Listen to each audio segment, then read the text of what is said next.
You think Noah ever wondered what would happen if he tried using his virtual server to look up porn?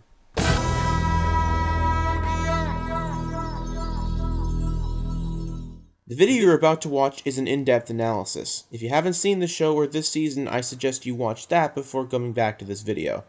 This is one of those seasons I've been looking forward to dissecting the most. Yu-Gi-Oh! For the most part has been a show that's more difficult to dissect than I thought, due to the main focus of the last season being on the card games, and a lot of the stuff I've been looking for when watching the show again, either just being very much in the background or just not there at all.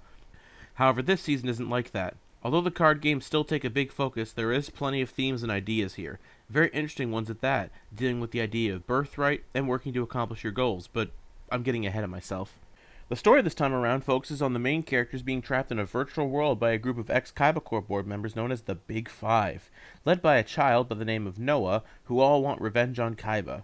So overall the plot is pretty basic. It's a filler plot after all, so there isn't much to it on the surface, especially since they play it off again like a tournament, just having each Big Five member duel one of the main cast. Normally, we would expect it to be they fight Yugi, Joey, and Kaiba again and again and again like in Battle City. However, although the story itself is pretty basic, what makes it more interesting than last season is that pretty much every main character gets to duel this time. Not just Yugi, Kaiba, and Joey duel, we actually get to see what the decks of Tristan, Duke, Serenity, and Taya would be, which definitely helps with making the duels themselves being a bit less tedious, as we have a few surprises when it comes to the new decks.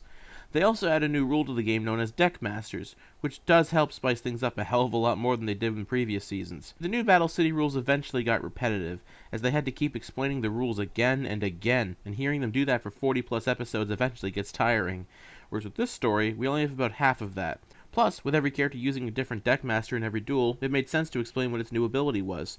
They don't even always go for the Deck Master you would expect. I mean, of course we see Yugi use Dark Magician as a Deck Master, and a virtual Kaiba uses Blue Eyes, but we also get to see them utilize some of their other monsters, like Yugi using Karibo, or Kaiba using Lord of Dragons. But I'll get more to the actual duels themselves later. What truly makes this season as good as it is in my opinion is two things.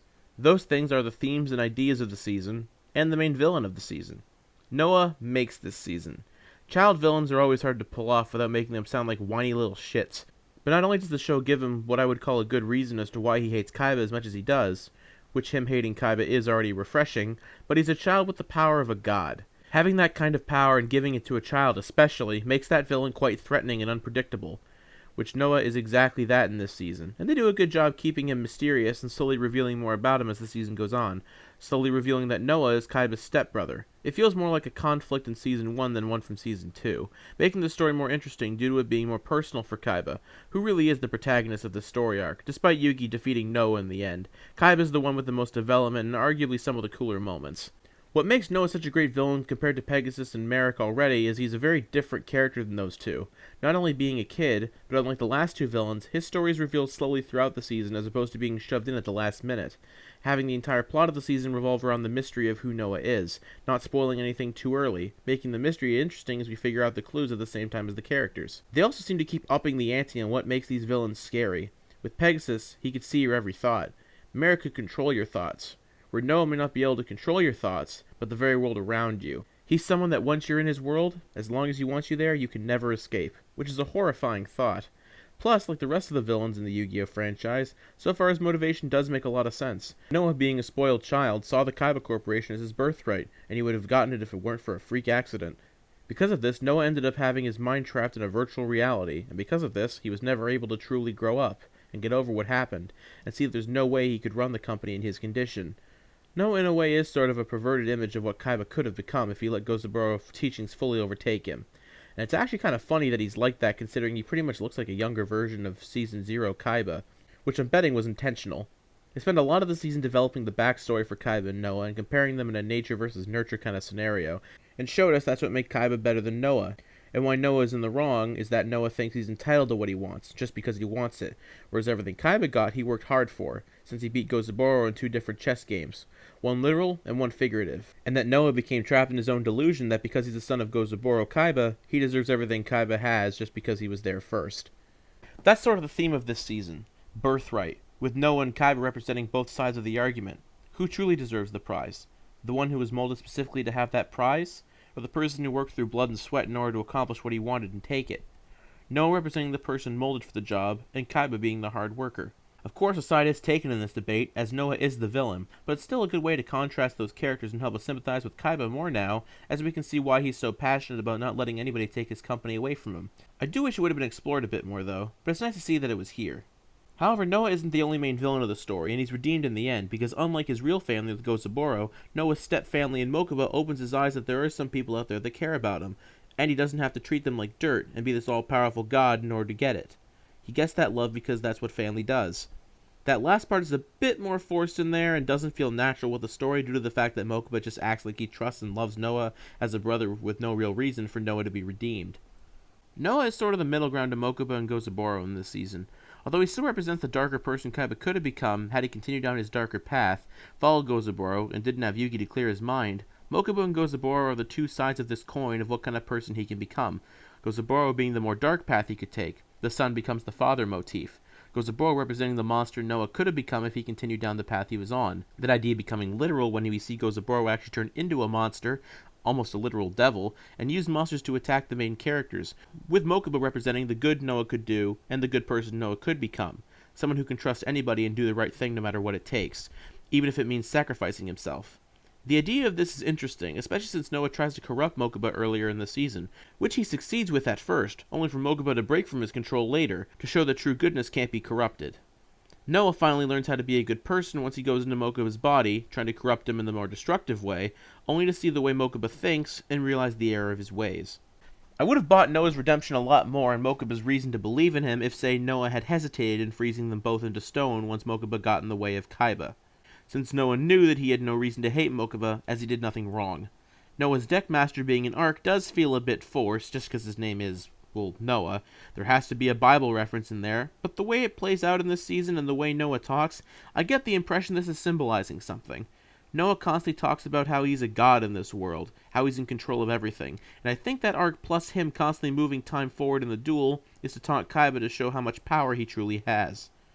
Unlike Merrick and Pegasus before, where they added in sympathetic backstories to them later on to make them seem sympathetic, it's clear that with all of the flashbacks we get about Noah throughout, that he's the first true sympathetic antagonist of this show, because we understand why he's doing these things early on enough for us to feel sorry for him for what happened. Although I do like how on the show Yugi flat out says that despite what happened to him being terrible, it isn't an excuse for bad things he's done. That speech Yugi gives is probably one of my favorite exchanges in the entire show, but that speech actually reveals another character flaw with Noah that's interesting. Earlier on in the season, Noah stops Johnson, one of the Big Five, from using his powers within this virtual world to cheat in the duel, only for Noah to use those exact powers to cheat against Kaiba so that he can beat him and prove his superiority. Yet he doesn't know what he was doing was cheating, just because he was using it to accomplish the goal of beating Kaiba, showing that even though he heard what he thought his father's values were, he didn't truly understand what they meant. I used to think that Yugi defeating Noah in the duel the way that he did was only done just because Yugi's the main character, even if he isn't the focus of the story, and he has to win because, well, he's the main character. And knowing the way the show works, that was probably what was intended. However, there is something I noticed that did get me thinking. There could be something more to it. Just maybe. At the beginning of the season, it's established that Noah wants to beat Yugi and his friends because he thinks defeating Yugi at the very least will prove how superior he is to Kaiba. Noah thinks that defeating Kaiba and proving his superiority matters most, no matter how he does it, even willing to cheat and take Kaiba out of the picture just as Kaiba's about to win.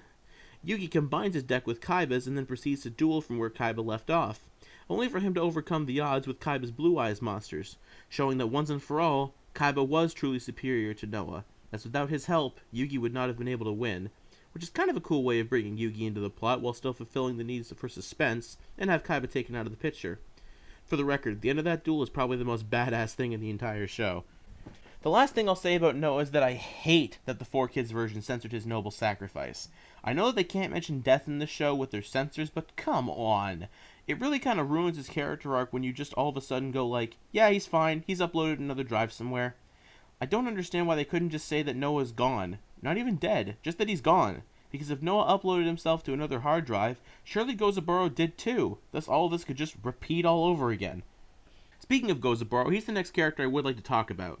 Being used as an actual pretty well-designed twist, he's the secondary protagonist of the season. Sort of. I say secondary because he pops up near the end, but once he does, he sort of takes over as the big villain, as he seems to have the power over Noah. That's beside the point. Gozaboro is used in this season to show a lot of Kaiba's backstory, and what we learn with Kaiba's backstory is really fascinating. Seeing Kaiba turn from a good-hearted, nice kid into this cold-hearted businessman, all thanks to how Gozaboro treated him.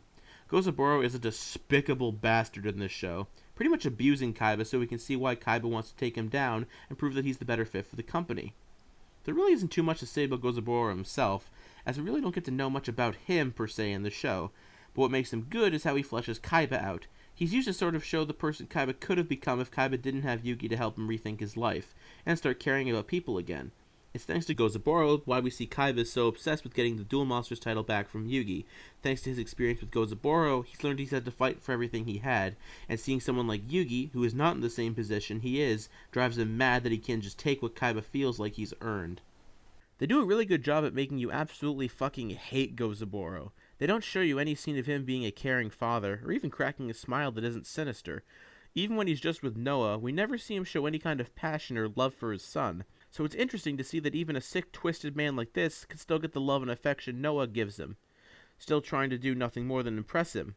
Which is even more interesting, as throughout the entire season we see Gozaboro from the perspective of Kaiba and Noah. With Kaiba, we see the more darker, horrible, more abusive side of Gozaboro, showing that he pretty much used Kaiba for his own gain. He claims he did it so Kaiba could take over the company and be as tough as he is, a tough love kind of thing, but it's obvious he did it for more selfish reasons than that. While with Noah's flashbacks, although there are a few, his darkness is downplayed and you see that Noah still sees Gozaboro as a good father, due to how he pretty much got anything he wanted, and since Noah didn't see anything that Gozaboro did with Kaiba, you can sympathize with him for thinking that Kaiba was to blame. I like the idea that Gozaboro is sort of Kaiba's first rival, since in this version we don't see Gozaboro kill himself after Kaiba takes the company from him. We get to see that idea taken full circle, and to show in a really cool way how this rivalry brought Kaiba into the darker place he's in. Them having 3 matches kind of representing a 3-act structure. Each time they battle, Kaiba's in a different phase in his life. The season does have an interesting way of bringing in flashbacks. Instead of just having normal flashbacks, we see Kaiba and Mokuba re-experience these memories head-on, thus making it part of the actual plot and not freezing the plot to explain the backstory. At the beginning of these flashbacks, we see Kaiba as a more innocent, good-hearted kid, protecting his brother at any cost, really being friendly and smiling with any kid who didn't bully his brother. Basically, he was just a kid. Him even beating Gozaboro at chess in order to get him and Mokuba adopted, showing the good intentions he had, the start of his dark descent. But as the story continues, we seem to see Kaiba's innocence and his good nature slowly start to disappear. Now in the manga, that's where the story ends. We don't get this 3rd match because Gozaboro says to Kaiba that the loser of a game deserves death, and then he kills himself. However, here we get to see Kaiba as he is now, being a bit more in the middle of what he was before, being a more kind-hearted and caring about people and their well-being, but still having the rough edge around him. The first game being chess, Gozaboro's best game. Then it's a battle of wits, again, something Gozaboro is more known for doing well. Then they make it interesting by having Gozaboro try to beat Kaiba at Duel Monsters. Yeah, I know the joke. Of course he picks Duel Monsters. That's how all of their problems are solved. And while that is true, I really like the idea that Gozaboro wants to prove that he's better than Kaiba by beating him at a game he feels he's truly best at. Only for Kaiba to show that he truly is better than Gozaboro in every way. I guess what I really can say about Gozaboro in this is that, unlike other villains so far, he works not because he has a great backstory or interesting motivation, he works for what he does to help influence the plot and its characters. Although, side note, I find it really hilarious that in the dub, the only 2 duelists to use Exodia as a mainstay in their deck are voiced by the same guy.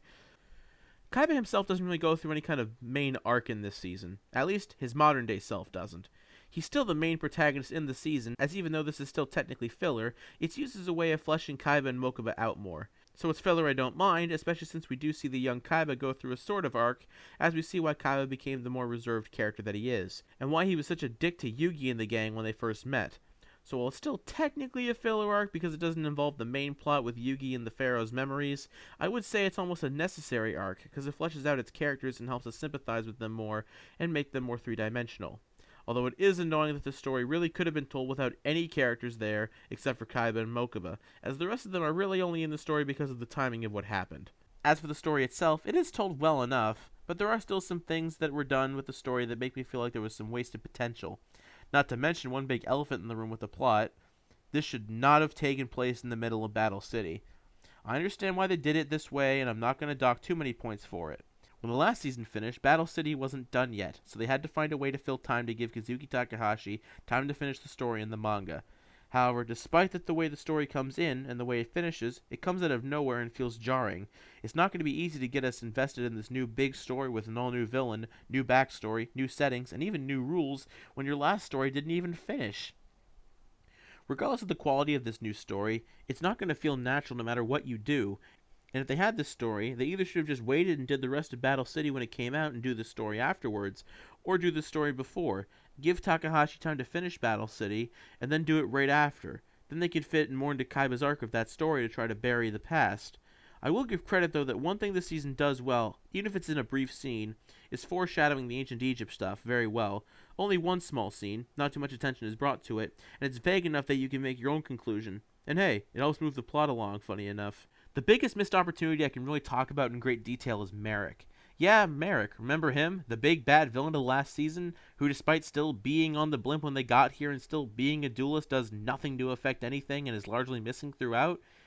I've talked about this with people before, and they've always told me Merrick wouldn't have fit because the Egyptian god cards weren't in the simulation, so there really wasn't much he could do for a duel, and he wouldn't team up with Noah as he has no beef with Kaiba. But the argument I make is this. Why would Merrick have to be an antagonist in this season?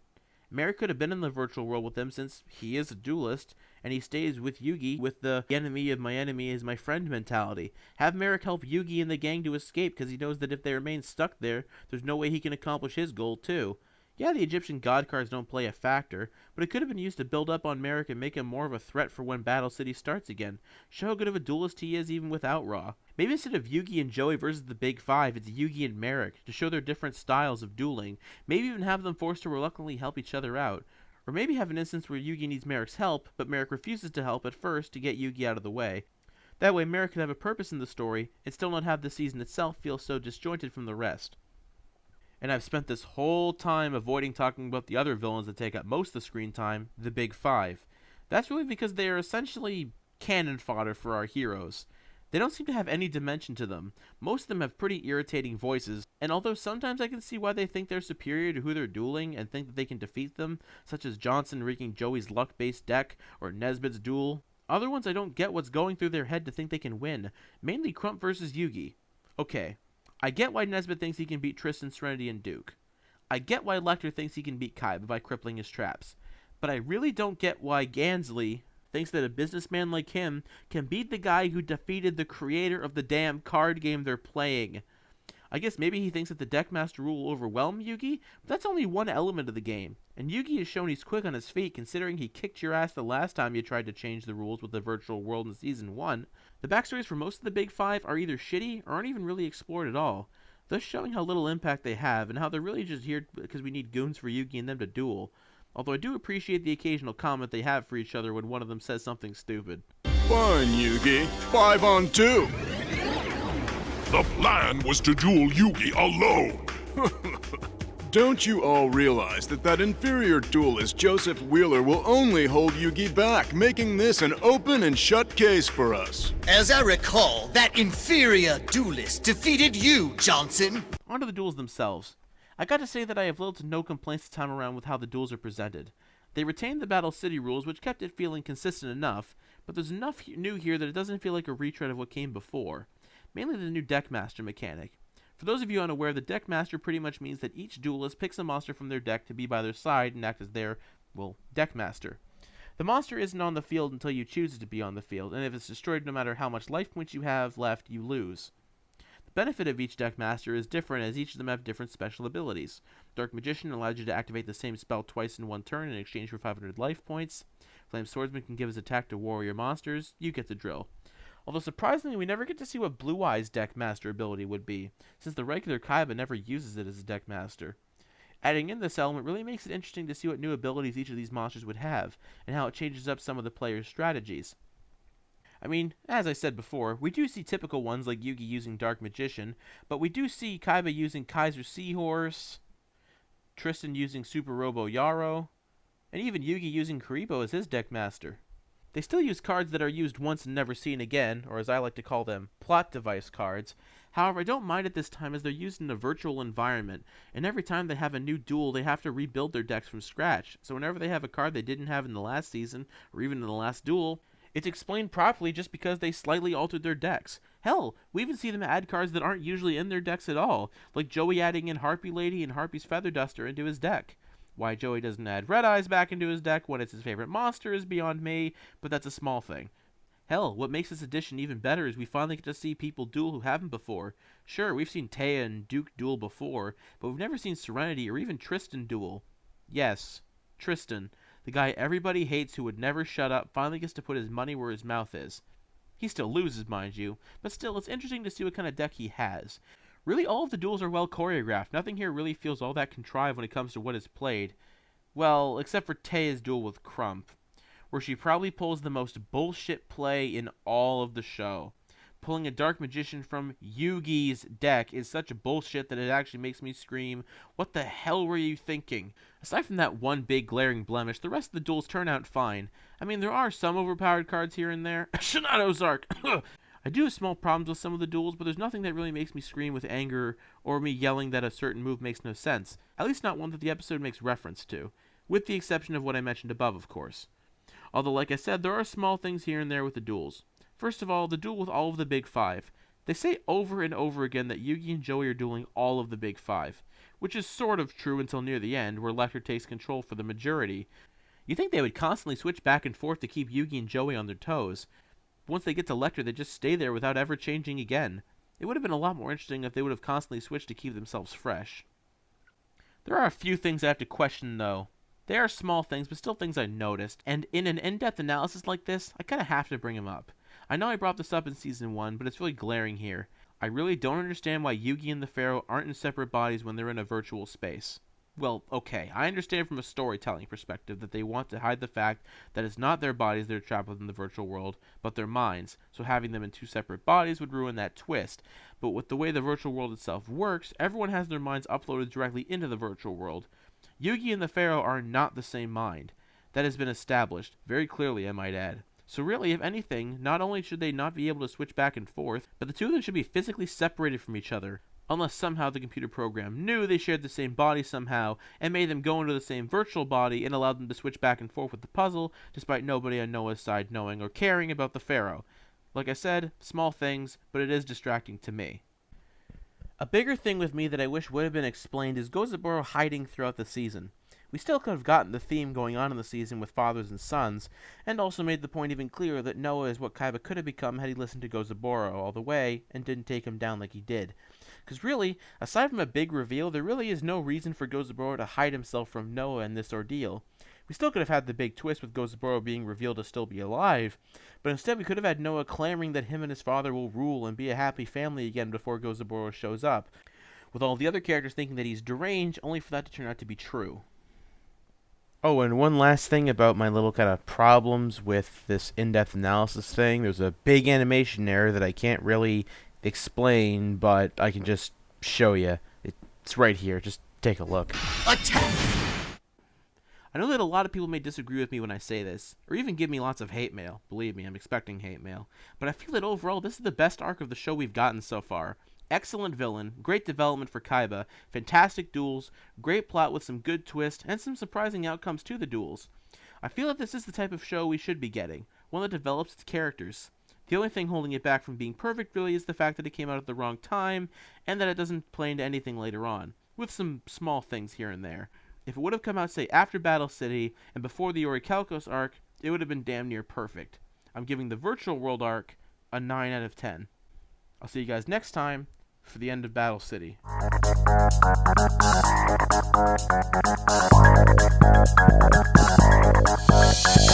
Gotta find a way just to play just a little game. Got a compulsion, wanna be a champion. Gotta feel a heart, gotta be smart, play the card. Gotta get inside the mind of my counterpart. Yeah.